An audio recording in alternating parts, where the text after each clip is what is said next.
All right, let's do it, guys. Yeah, it's your boy Sway Max Senior here, coming at you, somewhat live, but coming at you full of life. That's for sure. On video, I apologize about not having Macy on this week. Just we just weren't able to link up and get her scheduled for this week. But I'm still working on getting her on. So hopefully we still get her on this week. Because of that, what I am going to do is kind of just show you guys, give you a little tutorial and somewhat review Fantasy Cruncher's product as well. So for this example, I'll be running 40 lineups, which is usually about what I run. So be good. I'll talk to you guys about the fights, yeah, and then we'll go from there. So as you guys can see, we have Fantasy Cruncher here. I got best fight odds over here, which is where I get my odds from, of course. See 5 dimes, right here. That's usually where that's usually where I start and finish from right there. I don't really mess with the others, but to each his own. And yeah, this is kind of what we got here. So, let's say you wanted to, because I know a lot of people, they're like, oh God, these optimizers are expensive. I'll be honest, they are kind of expensive. Fantasy Cruncher, if you want to pay for everything all month or all year, is super expensive. For me personally, I pay monthly or I pay weekly. It won't show us right here, but I can very quickly kind of just show you guys pricing real quick. They did just introduce what's called FC Lite. So if you only want to run about 20 lineups, it will allow you to do that, and it'll only charge you about 295 or something like that. So we'll look at it real quick. We'll click on DraftKings, go over to MMA. Let's see if it'll let us do it. Yep. Click over to MMA here.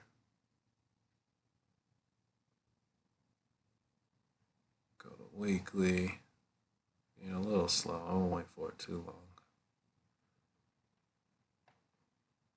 Refresh it here. So we'll just use MLB so we don't. But MLB, you can get MLB, even though MLB is ending right now, for $4.95 a month.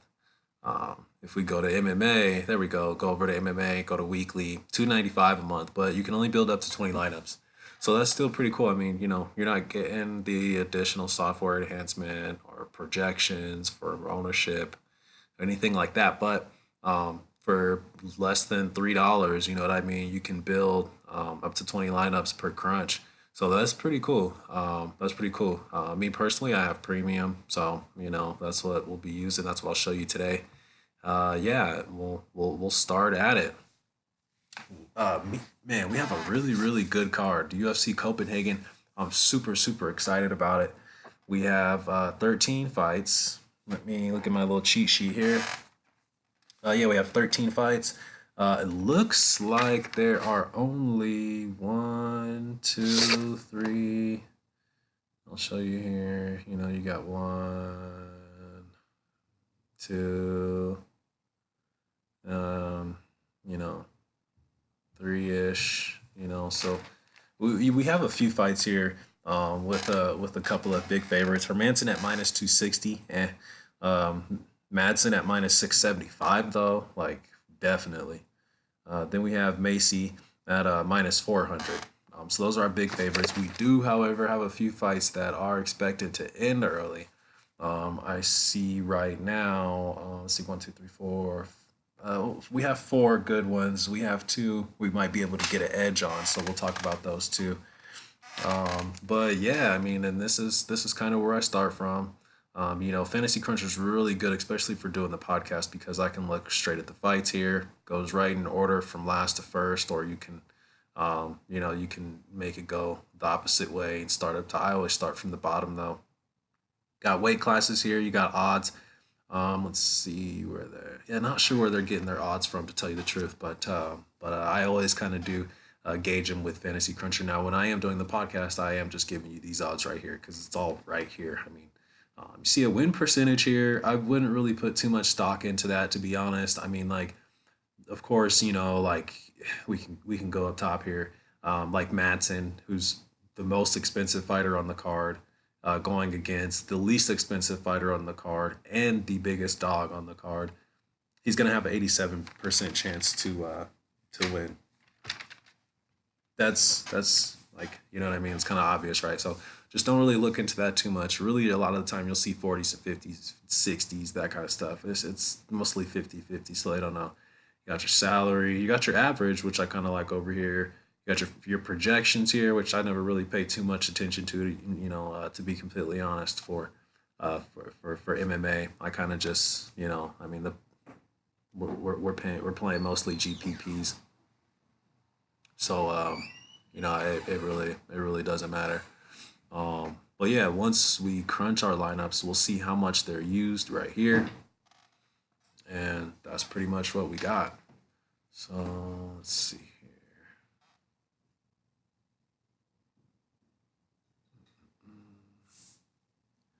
All right. So we'll start off with, like I said, we got 13 fights. UFC Copenhagen up in Denmark. Let's get it started. Let's get it cracking. So, all right. So as the curtain jerker, so for the first fight of the night, we have Jack Shore versus Nolan Hernandez. This is going to be a 135er. So we got a bantamweight fight here. This is going to be a really good fight. Actually, a good fight to start off the card as well. Hernandez plus 148, 7,300 on DraftKings. Jack Shore is minus 176. He is 8,900 on DraftKings. This is actually going to be a super, super good fight. Like I said, Jack Shore's coming in. This is going to be, excuse me, his first fight in the UFC. You got Hernandez, who basically just lost to Marlon Vera. You can see it here by submission in the second round. Didn't really do much. Honestly, didn't look good. I'll keep this one kind of short and sweet. Besides the fact that this is one of the fights that's at minus 160 inside the distance, which is not bad for it to be the first fight of the night. So we definitely do got to have exposure to it. I do think if it ends early, it's going to be Jack that ends it early. So he's the play here. Kind of expensive, but at 8,900, if you can get over that 100 mark, under 9K, that's money. That's what we want. So yeah, you can kind of pick and choose how heavy you want to be on him. I think I might be under the field on him because I think he might be somewhat chalky. I think we're not getting slick by kind of having some ownership to him. So it's always hard to tell though. So I'm sure I'll have at least 30% of them, but I probably won't go over 40 or anything crazy like that, especially with it being the first fight of the night. So. But yeah, that's that one. Next up, we have Mark DeCasey versus Lando Venata. Another banger here. We have a lightweight fight, 155ers. I will say though, for DraftKings purposes, I'm only interested, and I guess what you could call the dog here in Venata. Now, I personally don't think he's the dog. If we look at his fights when he wins, he usually scores pretty well. I mean, this was a draw. He scored 85 points, so he didn't even get the win here. Imagine if he gets the 30 points there at 8,800. He very easily pays that off. Now, he doesn't pay it off, and he does not do well when he loses. So that's why we kind of want to limit what we're doing here. On the flip side, Mark DeCasey, like neither one of these guys they've been what I'd like to call bad form lately. They both won their last fights, but really they've been in bad form. DeCasey looked better against Joe Duffy. But I will say when he wins, he also scores very well. So this could be a very tricky fight. Mark DeCasey's 8,500 on DraftKings. He's the minus 156 favorite. You got Venata at plus 131. He's 7,700 on DraftKings. I mean, yeah, this is for DraftKings purposes. I'm going to be Lando or no-go, if that rhymes. But I'm basically going to be Lando Venata, or I'm not going to have much of DeCasey at all unless I have him in some hedge lineups.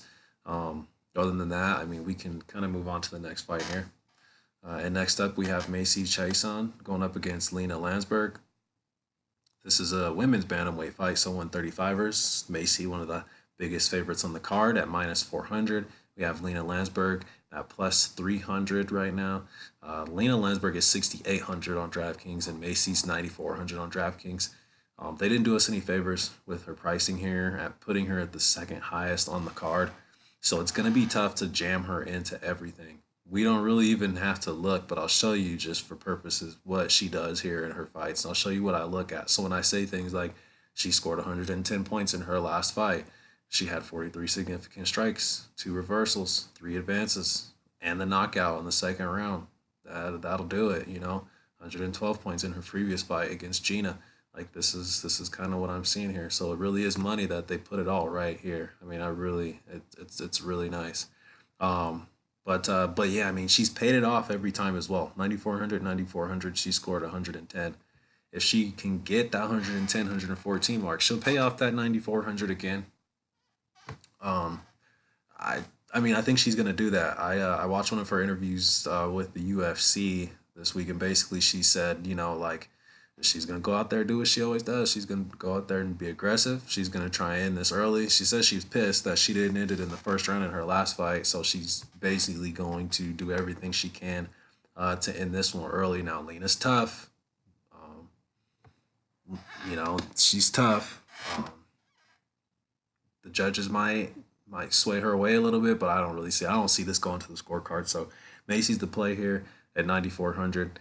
Get her in when you can. Not sure how much I'll have of her, but I'll have enough to be comfortable. So if she crushes, I'll be okay, and if she doesn't, I won't. It won't hurt me too bad. So we'll see there. But yeah, that's how we're playing that one. Next up, we have Jija Chikazi going up against Brandon Davis. Brandon Davis is minus 166, 8,700 on DraftKings. And on the flip side, we have plus 140 for Chikazi and 7,500. Yeah, this is going to be a good little scrap here. Don't really like it for DraftKings purposes, to tell you the truth. Like, I mean, it could score well. And let me also go back real quick on the Macy fight. This fight has a minus 160 inside the distance. We always talk about, even when some of these female fights are even close to being at a pick'em, plus 120s, plus 130s, we'll take that. I mean, because like we saw earlier, or like we saw last week, even sometimes the main events, and these are bangers. I mean, it's plus 300 to inside, and to end early, which means Vegas is like, this is not ending early. So minus 160. This bad boy is ending early. Macy's gonna end it early. I wish he was cheaper so we could just load up. I'd tell you to load up. I really would, but we just can't do it with her price tag because it'll hurt us too much if she doesn't reach value and doesn't crush value. Especially with somebody like Jack Shore, if he goes out there and does something crazy in the first round. DeCasey does something crazy, like anything like that. It's gonna crush us, especially if we're overexposed. So be very mindful of that. But yeah, so going back to the Chikaze fight, yeah, don't really love it for DraftKings. I think Brandon Davis is gonna win this fight at 8,700. I don't really want to pay that much for him though. I'm sure I'll have some maybe 10-15% exposure to these guys, just because of the way that I kind of will have my stuff set up. But yeah, I will not really be playing either one of these guys. I'll look for later on in the fights. And one of the next fights is one that I'll be targeting. We have Ismail Nuridev versus Sayar Bahadurza, and this is a welterweight fight. Plus 174 for Sayar, 7,200 for Ismail, 9K even. He's minus 211 as the favorite. Man, what do you say about this guy? Like Ismail. I'll go ahead and say it. Dude might be a fraud. Like he might be fraudulent. He looked good against Prazeres, but and I mean, he looked good against Prazeres, and so we all thought, but since seeing how Prazeres has been, he hasn't been in the best form either. So that win doesn't really do it for me, right? But to lose against Chance and the way he lost, like, come on, son, like it's terrible. And at 9K, I just can't trust it now. I'll have some shares of him just in case. But I don't really like the matchup here. He's going up against somebody who's got a little bit of power. I mean, like, look at this guy. When he wins, he's scoring 121, 101, 119, 101, and this shit's all by KO, TKO. Like, he's knocking dudes the fuck out. Period. I mean, he's knocking dudes out. Hasn't fought since last year, but it's not adding up. I'm trying to tell you guys it's not adding up. So if anything, it'll be dog or pass. By that I mean I'll have a little ownership to CR. I'll barely have any to Ismail, but like I said, I'll have some just in case. So that's where we're at for that one. Next up, we got the money teams: Mahmoud Muradov, versus Alessio Di Chirico. This is a middleweight fight, so we're kind of stepping up to the bigger boys here. Minus 153 for Murdoch, 8,600 on DraftKings. On the flip side, Di Chirico is plus 129, 7,600 on DraftKings. I'm actually really excited to watch this fight. Might not do very well for DraftKings, but I'm really excited just to see what Makumad's got. Him and the money team. I'm excited to see what they got going on there. But for DraftKings purposes, honestly, this is one that I'll really just be looking past. So I don't really want to get too much into it. You guys want to play either one of these guys? I'm fine with it. They're in that range where, say, Alessio does something crazy at 7,600, he'll be in the bank lineup. So if you're playing a bunch of lineups, like out of 40 lineups, you can't play everybody, right? Like that's impossible. But with 40 lineups, you can put 5%, 2%, 3% on some of these guys because it'll give it to you, And if they go crazy, you might have them in one lineup. Um, Personally, that's not how I play, but you can do that. You can definitely do that. I think especially in the fight game, you kind of got to just take your stands. If they work, they work. If they don't, they don't, right? But you can't spread yourself too thin, and that might just kind of go for everything as well. So, but next up, we have Alan Amedskovi versus John Phillips Amedovsky. I'm terrible with these names, but I don't care. This is a middleweight fight. Minus 125 for Allen. I'll call him Allen. 8,200. John Phillips. Seeing that he's going up against a dude named John Phillips. What kind of shit is that? Plus 103. AK even. This might be the fight. Let's look through it. Let me see. Let me see. Yeah, this is that fight. Every week we talk about a fight that Vegas, DraftKings, they don't know where to put it. They sometimes these guys are literally both 8K or both 8,200.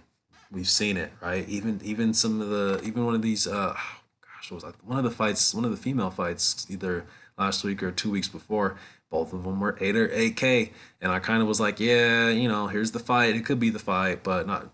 Sure enough, one of them ended it. Bink. She was in the bank. So we just got to kind of start listening to that shit, really. And this is one of the fights scheduled to end early anyway. This one's minus 205, I think. Yeah, minus 205 inside the distance. Pretty sure it's going to end early. Almost a pick 'em as far as the odds go, minus 125 and plus 103.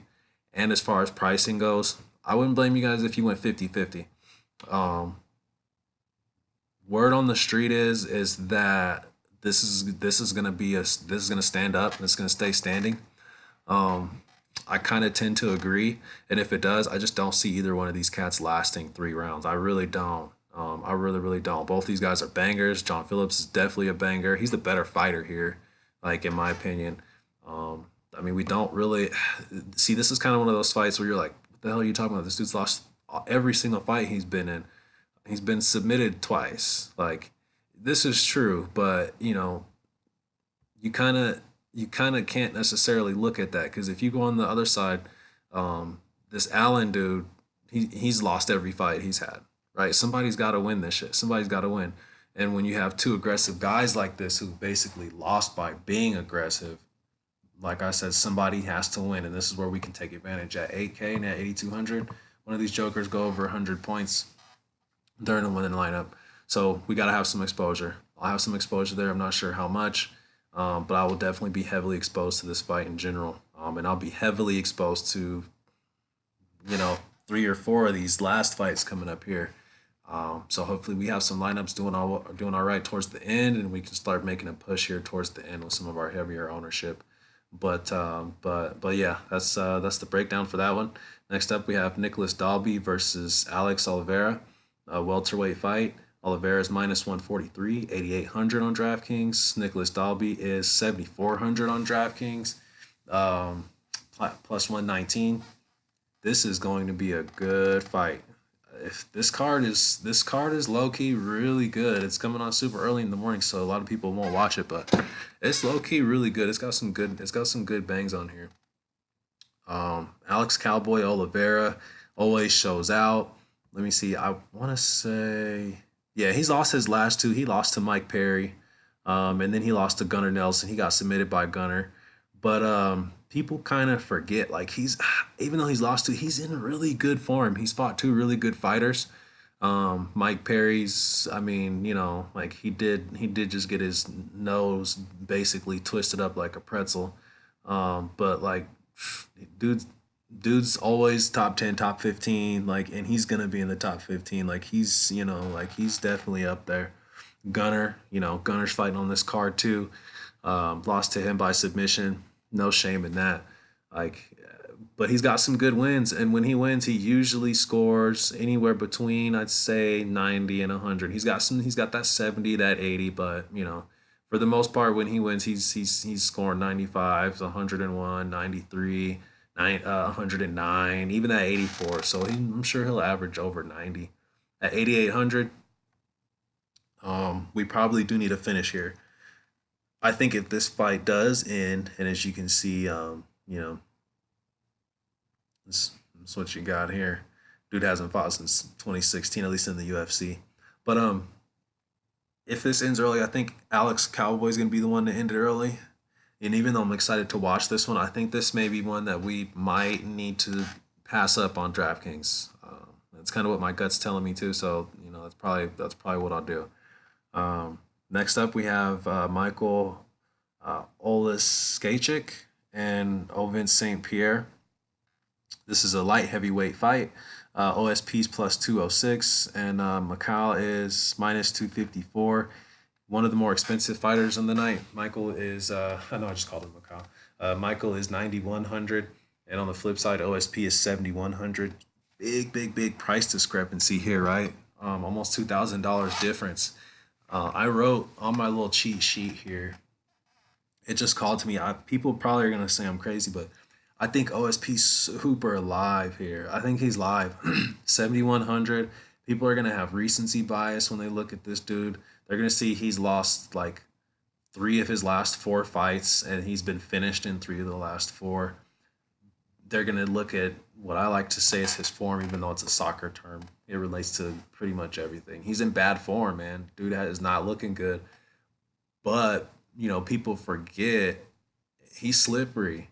He's slippery. He'll choke you out. He'll catch you in positions. He'll get on your back. He'll take you down. Like OSP's still fighting for a reason. Now, yes, he's very chinny, very, very chinny. He can't take a shot. He's become way more sloppy than he was in the past. I mean, like I said, he's just not looking good. Like he just looks like he's out there to get the check, and he gets popped and he's done. And this dude is probably gonna pop him up. Won every fight he's had in the UFC. The lowest score he has is the 81. He scored 124 points in his last fight, 8 significant strikes, knocked the dude down 3 times, and won by TKO. That'll get you 124 points. I Here's the thing here. This is a possible fight to have heavy exposure to, because if you want to, you can say, I want 30, 40, 50% of this Michael guy, right? But on the flip side, if OSP wins, he's going to win by finish. I'm telling you right now, if he wins this fight, he's going to finish it. I don't think this fight goes 3 rounds anyway. I think he gets finished, to tell you the truth. But if he wins this fight, he's going to finish it at 7,100. He'll pay it off. He'll get over 100. He'll be in the bank. And you'll be like, why didn't I, you know what I mean? Why didn't I plan? What was I doing? So I'm not saying to go all in on it. I'm just saying it's the type of fight that's how you want to have your exposure to. So I'll definitely be heavily exposed to the fight. Like I said, OSP's live. Don't tell nobody I told you. All right, and we got a few left. We have Ian Cutabala going up against Khalil Roundtree. This is a fight to target as well. This fight right here is minus 285 inside the distance. Also want to note out the previous fight is minus 325 inside the distance. So that's another reason why we want to target it. One of the, if not the biggest odd value on the card as far as the fight that they think is going to end early. Like I said, if it ends early and OSP does it, better have some exposure. He's too cheap for it. So yeah, but the Roundtree Kudabala fight minus 285 to end early. I kind of saw these guys at weigh-in. So Kudabala like ran up into Roundtree's face, and it was super weird. There was like this garlic meme going all around Twitter all day. Like, does your breath stink? It was pretty funny. So it's gonna be entertaining. Like there's some hostility there. I definitely think it ends early. It's pretty much a pick 'em. There's about a $600 price difference here. If Kudabala finishes this dude early at 7,800, he'll be in the bank. At 8,400, also if Khalil Roundtree scores over that 100, he'll be in a great spot to bank as well. So this is another spot where I think we can load up on this fight. Won't get too much into it, except for, pick one of these guys and kind of go with it. Play the other one as hedge, but more is I'd say more than a hedge. Have some significant ownership to that other guy as well, just in case. All right, next up we have Gunnar Nelson versus Gilbert Burns. Gilbert Burns is 8,300 on DraftKings, minus 123 favorite. Gunnar Nelson is plus 101. It's weird. I don't know if I've ever seen plus 101 before. And 7,900 on DraftKings. The interesting thing here is Gilbert Burns is coming in on short notice, and he's the favorite here. Not by much, but he's the favorite even on DraftKings. They kind of mess with that. He's looked really really good. This is something that we want to look at here. If we go back and look, he's predominantly a winner, right? But beat Jason Sago, beat Dan Moret, lost to Dan Hooker by TKO, right? And when he lost to Dan Hooker, real quick, we were all like, "Oh my God!" Like this dude just got knocked out by Dan Hooker. Dan Hooker's, been putting in mad work. Like he's been knocking everybody out. So now it comes back full circle. Like, okay, he's kind of still been in good form. He just ran into a dude who's been knocking everybody out, to be completely honest. Beat OAM, beat Mike Davis, beat Oleski. Like, dude's been looking good, scoring pretty well. He submitted Mike Davis, had 121 DraftKings points at 9,100. That's money. In a decision, he only has 72 points, but normally when he wins, he wins by finish, to tell you the truth. And he normally scores pretty well. So I like it. I like everything about it. Gunnar Nelson on the flip side as well. Normally when he wins by finish. He did just lose to Leon Edwards, but then he also submitted Cowboy Oliveira, lost to Ponzinibbio, but before then he had two submissions in a row. So I mean, I like it. This is a fight we want to target, and like, pick your poison on who you like, go with it, and just like I said on the other fight, like have a little bit more than a hedge. You want a little bit more of a significant ownership. I mean, this is everything's telling us to target it. So let's not get cute. Let's listen to it. Seeing how your lineups are doing. If you're still able to, because I'll kind of show you here. If you're still able to have heavy ownership to these guys, definitely want to do it. All right, this one will be quick. We have Mark Madsen versus Danilo Belrudo, a lightweight fight. Belrudo is plus 483. Madsen minus 699 here on Fantasy Cruncher. The most expensive fighter of the night on his first fight in the UFC at 9,500, and he's going up against the cheapest fighter on the card at 6,700. Like, every week I usually say, hey, this is gonna be a showcase fight, and I kind of give you like two definitions of that, kind of, right? No, not this week. It's both. He should just beat the hell out of this dude, and it should be quick and easy. 9,500 though, I will not be loading up because, especially with it being the second to last fight of the night, I mean, there's going to be some scores. There are going to be some high scores. I don't think we need to wait until the second fight of the night to get the highest score of the night. That's just my personal opinion. And that's kind of how I'll play it as well. Now I'll have some ownership to him, but I'll be under the field. I can tell you that for sure. Keep it moving. In the main event here, we have Jack Hermanson versus Jared Cannonier. Everybody knows about Cannonier and his transformation from heavyweight to light heavyweight, all that good stuff. He says he's still got the heavyweight power. I think I believe him. This fight is plus 400 inside the distance. Again, you know, this is gonna end early. This is definitely not going all the rounds. Um, Jack Hermanson is 9,200 on DraftKings. He's the minus 270 favorite. Jared Cannonier is plus 218. He is 7,000 on DraftKings. And I'll just be honest with you, like, even though we got bit in the butt last week and the fight, like both fighters basically scored a zero, I still haven't gotten over that. That was terrible. I had nightmares about it. I really did. Like real shit. Um, so like you gotta follow the formula. So we'll load up on it. I think Jack is definitely the play here. But this might be more of a 50-50 one, guys. I really don't know. It's gonna be close, but I will tell you at 7K if Cannonier can pull it out, he'll be in that winning lineup, which is what we want. So that's it for me, guys. What I will do real quick is show you one little kink here. So let's say, because I talk about fights that we want to target, right? So what I'm going to do here, one little pro tip when you're wanting to adjust anything, and this is really on any optimizer, doesn't necessarily have to be this one. One little thing you can do to manipulate it is change the projections, right? It's a computer, it's an optimizer, it's an algorithm. So what it's doing is it's taking value. You can see the value over here, and it's taking projection. So what we can do, because let's say I know I want to be 100% on this fight, right? Go ahead and put Jared Cannonier at 100. I'll go ahead and put Jack Hermanson at 105. I'll go over here and say, you know what, I want 50% of Jack Hermanson max. And I'll say I want max 50% of Jared Cannonier. Now, what we've done is we've kind of tricked the computer by telling it that these are the two highest values on the card.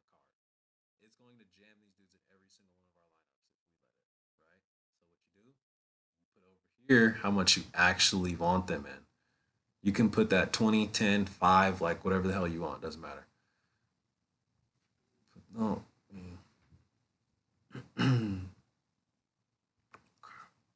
Run it.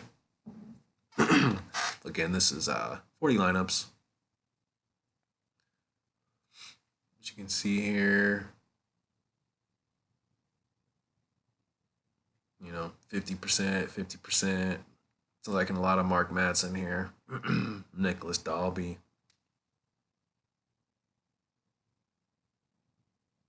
Boom, there you go. 40 lineups, 50%, 50%, which is exactly what we want, right?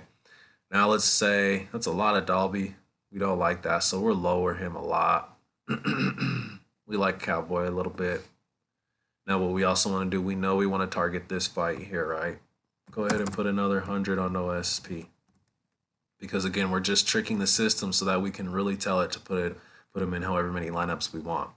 I always default to, for the cheaper guys, I kind of put them right around 100. For the more expensive guys, I kind of put them a little bit at a little over 100, 107, 108, just so that they pop still, so that they still kind of can have that higher value. Okay, now for this one, let's say we want to go like 70% OSP, right? We're gonna get nutty. We're gonna go 30% Michael. We're gonna run it again. Now after this run, I'll let you guys go. You kind of see how you can use it to get how you want. I just wanted to show you that example.